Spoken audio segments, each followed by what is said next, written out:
আসসালামু আলাইকুম, কেমন আছেন সবাই? আশা করছি সবাই খুব খুব ভালো আছেন। সবাইকে ঈদ মুবারক। কার কেমন ঈদ কাটলো অবশ্যই কমেন্টে জানাবেন। তো সকালে ঘুম থেকে উঠেই দেখলাম যে সাবাতের ডাটা কিছু মাংস পাঠিয়ে দিল উপরে, বলল যে কিছু কিছু করে ভাগ করে রাখার জন্য, কারণ একটু পরেই থেকেই আল্লাহর মেহমান আসা স্টার্ট করবে। তো ভাবলাম যে ভাগ করব, কিন্তু তন্মধ্যে দেখি যে আমার ফ্রিজ পুরোপুরি অফ হয়ে আছে। তো আমি কিছুটা শকড হয়ে গেলাম যে কি হবে এখন তাহলে।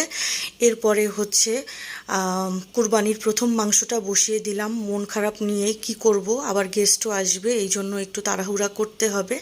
মন খারাপ থাকলেও আসলে গৃহিণীদের মায়েদের কাজ চালিয়ে যেতে হয়, এখানে কিছুই করার থাকে না। তো মাশাল্লাহ মাংসটাতে একটুও তেল দেইনি আর একটুও পানি দেইনি, মানে এক পানিতেই সিদ্ধ হয়ে গেছে, একটু পানি দেয়া লাগেনি। যেটুকু মাংসে বের হয়েছে অতটুকু দিয়ে মাংস রান্না হয়ে গেছে আলহামদুলিল্লাহ।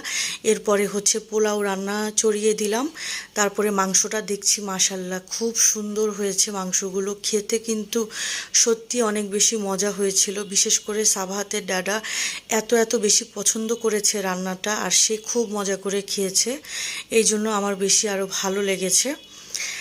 তো রান্না বান্না করতে করতে এই ফাঁকে গেস্ট চলে আসলো, তাদেরকে খাবার দিব। তো আমি বেড়ে দিচ্ছিলাম, মা বলল যে এত কিছুর দরকার নেই, সবাইকে প্লেটে প্লেটে দিয়ে দাও, আমিই বেড়ে দিচ্ছি।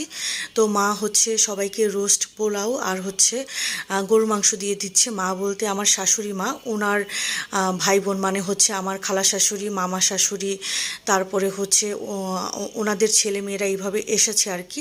তো যাই হোক আলহামদুলিল্লাহ খুব সুন্দর মতো আমরা রাতের ডিনার শেষ করে ফেললাম। এরপরে আমি সেমাই দিয়েছি আর কিছু মিষ্টি আইটেম দিলাম। খাওয়ার পরে তো একটু ডেজার্ট থাকতেই হয়, তাই না?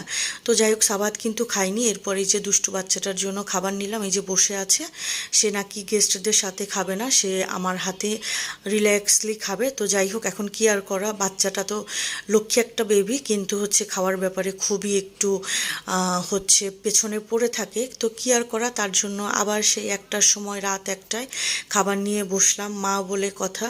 তো তার জন্য পোলাও আর গরুর মাংস নিলাম। তো সে বলছিল যে মাম্মাম তুমি আমাকে রোস্ট দাওনি। তো আমি বললাম যে রোস্ট তো তুমি খেয়েছো, এবার একটু মাংসটা টেস্ট করে দেখো, কারণ মাংসটা তো তুমি খাওনি। তো সব কাজ শেষ করে বসে বসে দেখলাম যে আমার হাতের বিভিন্ন জায়গা দিয়ে কেটে গিয়েছে। তো চিন্তা করছিলাম যে বিয়ের আগে আমি আসলে কখনো মাংস ধরতাম না, সত্যি কথাই বলতে এটা কোনো গর্বের বিষয় না, কিন্তু আসলে আমি ধরতাম না। তারপরে আমরা ঘুরতাম, ফ্রেন্ডসদের বাসায় যেতাম, তারপরে বাসায় থাকলেও নিজের রুমে বসে বসে টিভি দেখতাম বা গান শুনতাম, তখন আসলে মায়ের কষ্টটা বুঝিনি। তো সেই দিন আমি খুব ফিল করেছি মারা আসলে কত কষ্ট করে।